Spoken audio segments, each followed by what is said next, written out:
Thank you. Welcome from our side. So as we all know, SCION is basically, so to say, born and raised in Switzerland.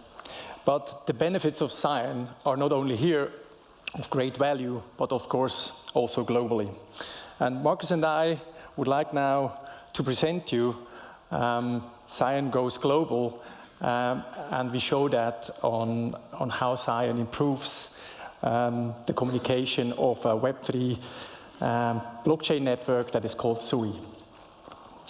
Markus and I, that is Cyberlink and Mysten Labs, and we'll start with a short introduction.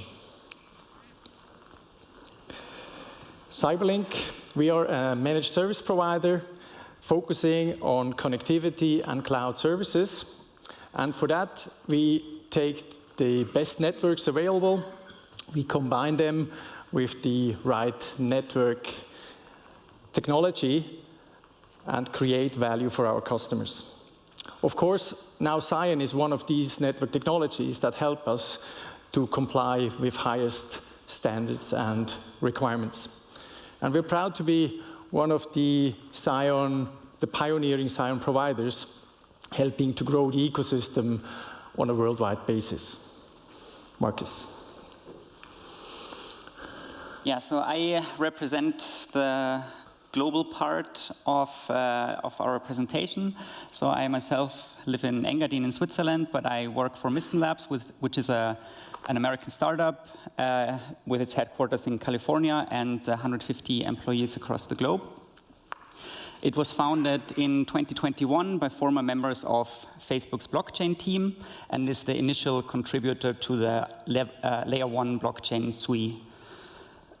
The mainnet of that blockchain was launched in May of last year, and since then it has demonstrated its performance and reliability multiple times.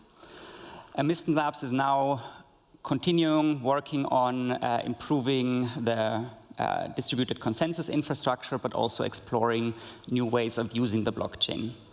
For securing the blockchain, SCION is an important part of the efforts. Mysten Labs has made substantial investment and is actively working on adding this to its production deployments. So thank you for the introduction, Markus. Now tell us, how did Mysten Lab even become aware of SCION? Yes, one of the co-founders of Mysten Labs, George Danesis, he's a computer science professor, and he has been aware of SCION for many years already. And a few years ago, he and his team had a collaboration with a network security group at ETH, exploring potential attacks on blockchains and how SCION can help solving them. And now, when he and his co-founders set up Mysten Labs and started working on SCION, they wanted to make this not just the most performant, but also the most secure blockchain, and realized that SCION can help securing the networking layer of the blockchain. Okay, so that means that Mysten Lab was aware of SCION, but let's get one step back. What are the needs of a blockchain network, and in particular a layer 1 blockchain network like SCION? Right, so one more step back, I may have to say a few words on how SCION actually works. So SCION is a layer 1 blockchain, which means it actually has infrastructure that makes up the heart of the blockchain. In the case of SCION, it's a set of around 100 globally distributed so-called validators. They receive transactions from clients and then run a distributed consensus algorithm among each other to reach consensus on the set of transactions and their order and execute them.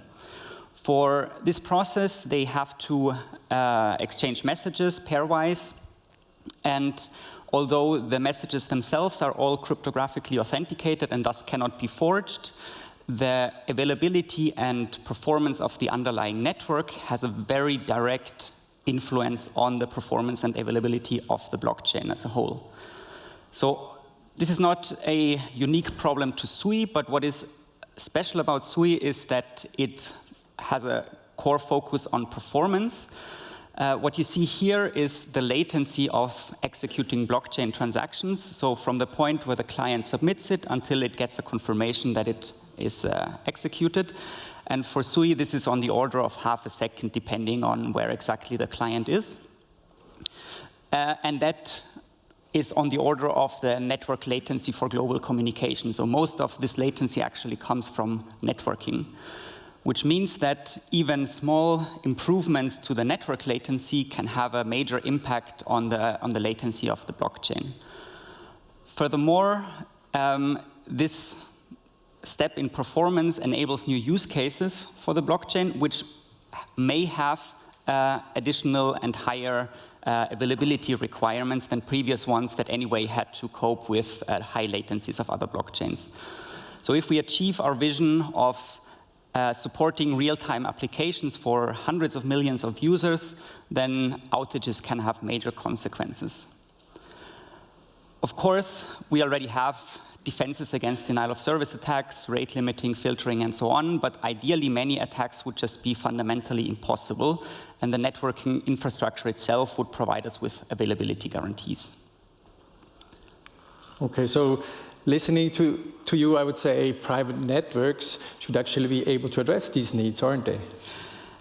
Yes, private networks work for other globally distributed systems, for example, content delivery networks. But unfortunately, besides the high cost, there's a more fundamental reason why we cannot use those in a blockchain system. One of the central promises of blockchains is their decentralization, which means that there's no single entity that can control or disrupt the blockchain operation. If a blockchain now relied on a private network operated by a single entity, that entity would be able to disrupt the blockchain operation by itself. So what we would really need is a public, distributed, and redundant network that is guaranteed to be available at any time. So yeah, I think we nailed it down now pretty much. It sounds a bit like SCION. But tell us now, why is SCION the ideal solution for web3 communication infrastructures? Right, so we have multiple points here. The first one is really about availability. The secure routing protocol used in SCION and its path awareness prevent the kind of hijacking attacks that we heard about earlier from Chris. So this solves some of the availability problems and prevents some of the outages. Second, I already mentioned latency and performance multiple times. The path selection that is available with SCION allows us to choose the paths with lowest latency between validators, and thus potentially improve the performance of the whole blockchain. And finally, we want to make sure that even very dedicated attackers with lots of resources cannot disrupt blockchain operation. And for that, we look at additional systems that are offered by the SCION architecture to filter and authenticate packets to make sure that attack traffic does not even reach the validators.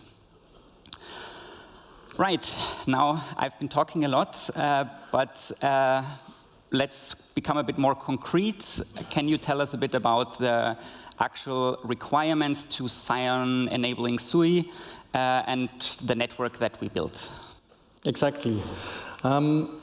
As we have heard, one of the key requirements is the absence of a single point of failure. That means the networks that we built for SUI has to be fully redundant and operated by separate entities. And the next very important requirement is performance. So we have to make sure that the latency of the communication between the validators is improved through SCION. And this is quite challenging because the density of any new network is not as good as the internet. And finally, the setup was challenging because the validators are hosted in diverse environments, and we had to make sure that we get as close to as many validators as possible. But let's have a look at the network design. So first, it was important to find the best locations in order to allow as many validators as possible to connect with one single hub to the new network. Then these locations were interconnected, as we have learned, fully redundant and without operation by a single entity. And Intercloud, as the second network provider, is here as well today in the audience, and I'm sure also happy, Pierre is also happy to answer questions if they may come up later on today. Then as a third step, these SCION core routers had been interconnected using the Internet Exchange platforms in the regions. And through these Internet Exchange platforms, with direct peerings, the validators have been connected. And now, in order to keep up to the promise of being a public and decentralized network, the network was now connected to the global to the global SCION network, so that other validators in the future can connect through other ISDs and other regions as well. Now, talking about the validators, Markus, maybe you can tell us now how the validators are really enabled to use SCION. Right. So one of the challenges in deploying this, beside the diverse environments, is that this should be seamless. We're not able to upgrade all validators at the same time, so this has to function in a partial deployment, and it should be as redundant and reliable as possible. So the deployment looks roughly like this. The SUI node itself is not actually modified. The code is still the same. But we, in addition, deploy a SCION appliance, an Anapaya Edge, that performs all the SCION processing, does encapsulation, and depending on whether there's a SCION connection between a pair of validators, they will either communicate over SCION or over the legacy internet. If the SCION connectivity goes down for some reason, this is also distributed through a routing daemon running in the background, so that we can seamlessly switch over to IP. So we now actually have a, if you will, triple redundancy. We have multiple providers on the SCION side that are redundant, and we have still the IP as a fallback. And this allows us really to onboard additional validators one at a time without disrupting anything on the validators that are not onboarded yet. Great, thank you. So we're at the end of our presentation already. We hope we were able to show you that the characteristics of SCION really create competitive advantages for globally operating industries like blockchain. Thank you very much. Thank you.